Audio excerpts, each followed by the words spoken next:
시장이 커지는 거기 때문에 그렇죠. 네, 배터리나 2차 전지 소재 업체들한테는 굉장한 기회가 될 거고요. 요게 한 2025년까지 이어질 거라고 지금 시장에서는 보고 있고, 자금력 탄탄하고 성장 가능성이 있는 곳에 투자하는 것도 나쁘지 않다라고 생각이 듭니다. 딱 테슬라 같은 경우 얘기를 안 할 수가 없죠. 테슬라가 이제 독보적인 전기차 회사였지만 이제 경쟁자들이 치열해지다 보니까 지금 테슬라 주가가 굉장히 많이 떨어지고 있습니다. 완전 폭락 중인 것 같아요. 지금 이제 $100도 이제 좀 있으면 깨질 것 같아요. 제가 옛날에 제 방송에서 테슬라 엄청 많이 얘기를 했었습니다. 그 당시에는 뭐 전기차냐 수소차냐 이거 가지고도 굉장히 논란이 많았었어요. 야, 어떤 게 주도를 하게 될 거냐. 그래서 저는 그 당시에 이제 전기차를 선택을 했었고, 그래서 이제 테슬라에 대해서 얘기를 많이 했었는데요. 그 당시까지만 해도 뭐 테슬라 1000슬라 가느냐, 뭐 2000슬라 가느냐, 막 그런 얘기 많이 하고 그랬었는데, 지금 그렇게 따지면 2021년이 아마 테슬라 최고가를 찍은 걸로 알고 있는데, 그걸로 했을 때 분할 전 가격으로 하면은 제가 알기로는 한 $5,000 후반대까지 찍은 걸로 알고 있어요. 지금은 이제 분할을 한 5분의 1, 3분의 1 거치다 보니까 지금 가격이 많이 내려왔는데 굉장히 많이 오른 거죠. 근데 테슬라가 그렇게까지 가격이 오른 이유의 배경은 성장성이 있었습니다. 성장성이 막 미친 듯이 올라갔었거든요. 그러다 보니까 테슬라가 그 가격까지 간 건데요. 우리나라 국민들도 테슬라에 많이 투자를 했었고요. 근데 그 성장성이 꺾였습니다. 네. 특히 중국을 눈여겨보셔야 되는데요. 테슬라 비중, 그러니까 테슬라 판매 비중에서 중국이 차지하는 비중이 25에서 26% 정도 된다고 해요. 근데 중국에서 또 전기차 판매하는 회사들이 굉장히 늘어났죠. 특히 뭐 비아디라는 회사는 지금 테슬라보다 더 많이 팔고 있어요, 중국에서. 그러다 보니까 중국의 성장성이 꺾이고 테슬라 판매량이 줄어들다 보니까 옛날에는 몇 개월 기다려서 사야 할 차가 이제는 계약하자마자 나온다고 해요. 거기다 할인 판매까지. 그러니까 성장성이 꺾여버린 거죠. 그러면 주가는 당연히 꺾일 수밖에 없고요. 지금 이 주가가 떨어진다고 계속 들어가신다는 거는 상당히 위험한 전략이라고 저는 보고 있습니다. 그러면은 네. 지금 110인데 더 내려갈 것도 네, 더 내려갈 수 있다고 저는 보고 있어요. 그래요. 네. 미국의 3사, 네네. 뭐 포드나 GM이나 이런 네네. 거랑 비교했을 때도 여전히 합쳤을 때보다도 네, 시가총액이 높죠. 그래 높은 거죠. 네. 그러니까 얼마나 이게 프리미엄을 많이 받은 거겠어요. 네. 근데 그 프리미엄을 받았던 이유가 가장 큰 게 성장성이었는데 이 성장성이 꺾였기 때문에 주가가 상승하긴 어려운 시기인 거고요. 그 이제 프리미엄을 받았던 거품이 지금 꺼지고 있는 상황이다라고 볼 수 있고요. 이게 이제 좀 받쳐주려면 다른 회사가 하지 못하는 것들.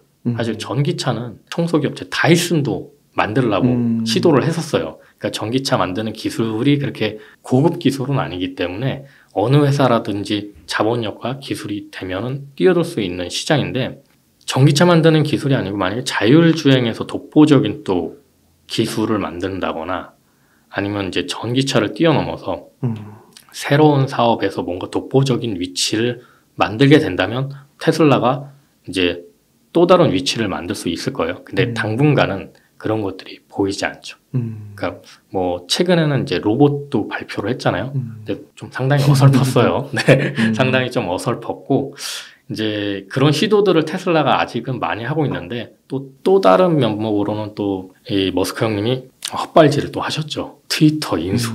네, 거기에 어마어마한 돈이 지금 들어갔는데 문제는 지금같이 고금리 시대에 아까 제가 제일 중요하게 회사의 돈이 얼마나 많냐가 그쵸. 중요하다고 본다고 했는데 지금 테슬라가 트위터에 그 많은 돈을 쏟아 부었어요.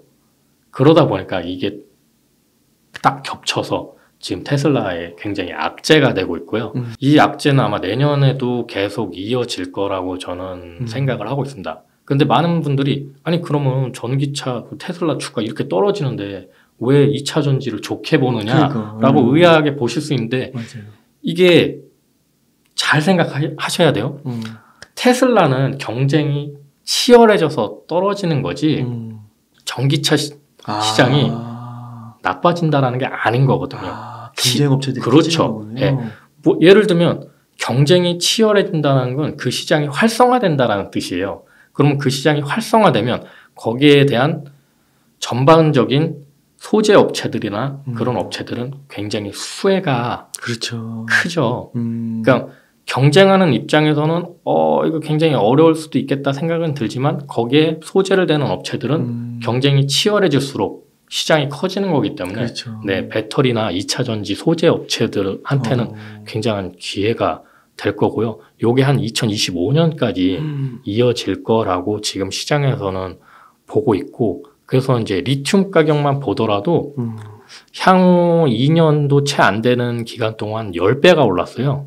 네. 리튬이 그만큼 급등했던 이유는 전기차를 만드는 회사들이 그 배터리라든지 소재를 엄청나게 공급을 원한다라는 뜻이거든요. 특히 전기차 한 대 만드는데 배터리에서부터 소재까지 만들려면 향후 한 3년 정도는 미리 주문을 하고 계획을 세워야 된다고 해요. 그러니까 2025년에 굉장히 많은 전기차가 나온다고 제가 말씀드렸잖아요. 늦어도 아마 2026년일 거예요. 딜레이가 되더라도. 그러면 계산적으로 봤을 때 3년을 빼면 2022년에서 2023년이 맞아요.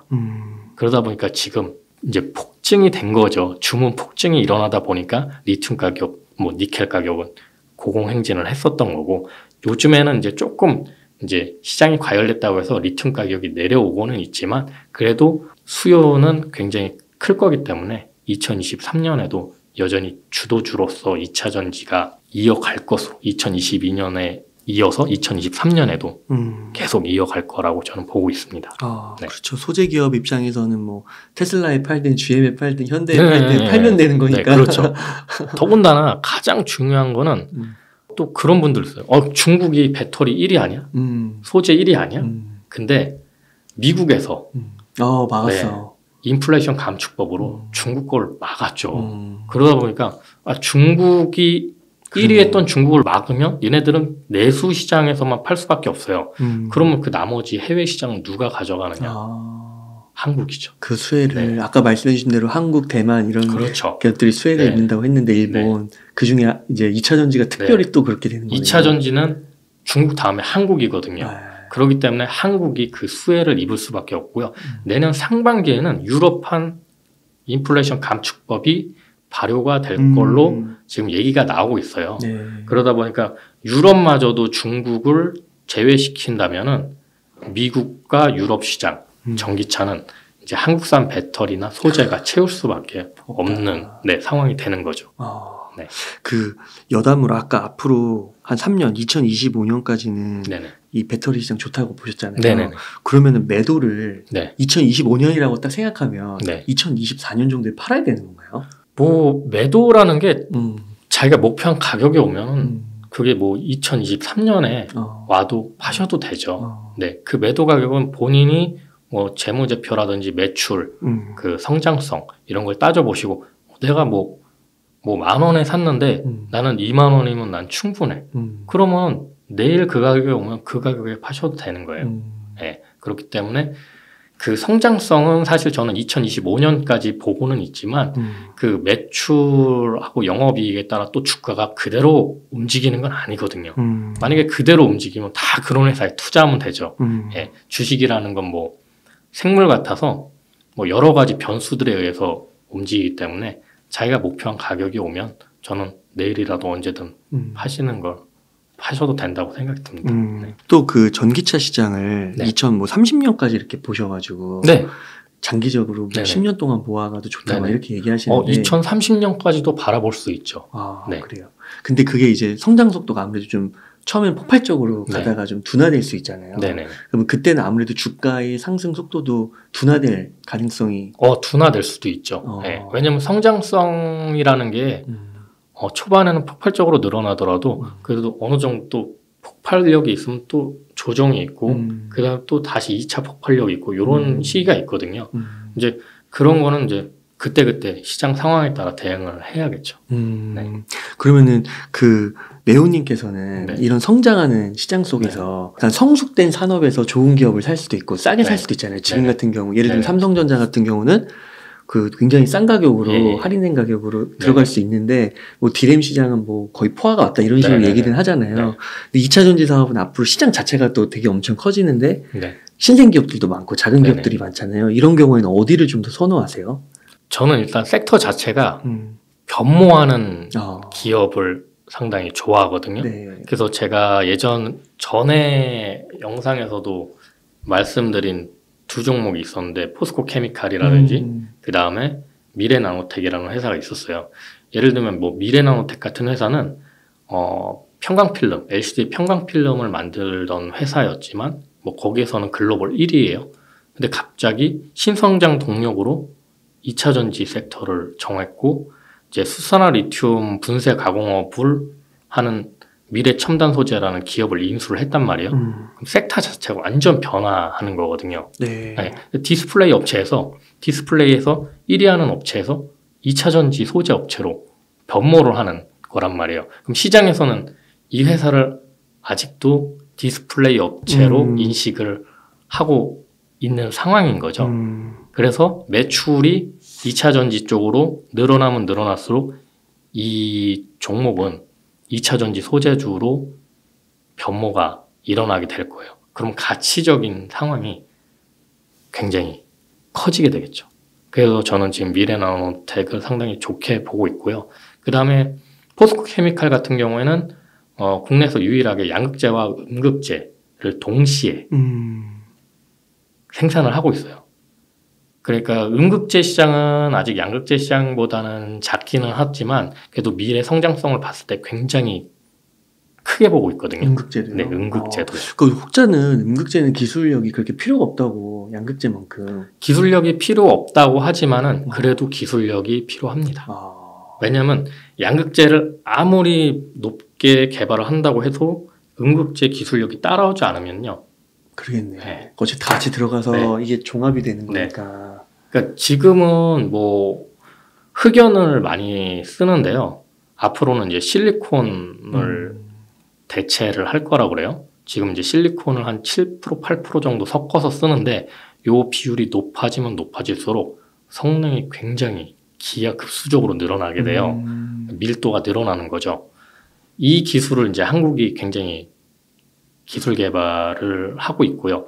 여기 이제 하이니켈 배터리에서 양극재와 음극재 기술이 어느 정도 균형이 맞아야 된다고 저는 생각을 하거든요. 그래서 포스코 케미칼이 음극재까지 지금 계속 기술 개발을 열심히 하고 있기 때문에 다른 업체들하고 좀 차별화될 수 있는 좀 종목이지 않을까 생각이 들고요. 더군다나 이제 포스코 홀딩스라는 회사가 리튬을 내재화했기 때문에 그대로 안정적으로 보급이 가능한다는 거죠.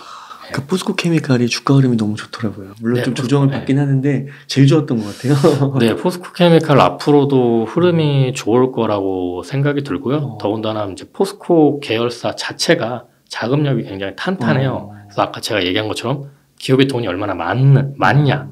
왜냐면 지금 같은 시기에 은행에 차입해서 투자한다기보다는 자기가 가지고 있는 돈을 투자하면 그냥 최소한 5, 6%의 이자 비용이 세이브가 돼요. 그 돈을 지금 어디서 벌어요, 사실. 네. 그러니까 이런 기업들은 상당히 눈여겨볼 필요가 있는 거죠. 네. 아, 그렇군요. 그래서 포스코 케미칼하고 그 다음에 미래나노텍을 좀 좋게 보시는 거고. 네네.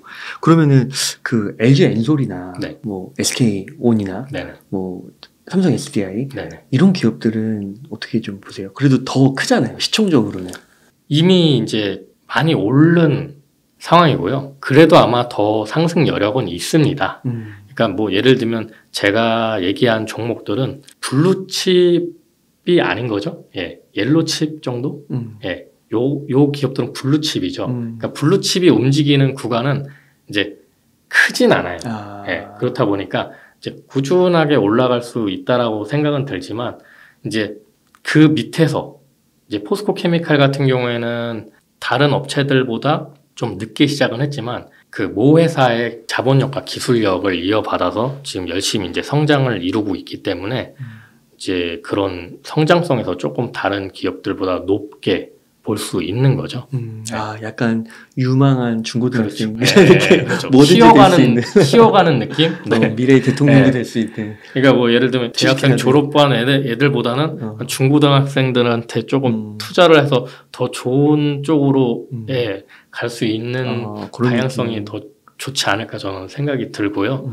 물론 또 안정적으로 봤을 때는 그런 좀 큰 종목에 투자하는 것도 나쁘지는 않은데요.